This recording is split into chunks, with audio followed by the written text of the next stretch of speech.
You ask Tiger to solve. This deals with linear equations with one unknown. The final result is x equals 7. Let's solve it step by step. Simplify the expression. Convert the integer into a fraction. Combine the fractions. Combine the numerators. Find the greatest common factor of the numerator and denominator. Factor out and cancel the greatest common factor. Group like terms. Simplify the arithmetic. Group all constants on the right side of the equation. Add 4 to both sides.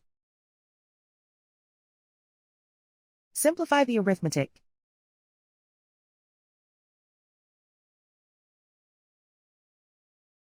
And so the final result is x equals 7.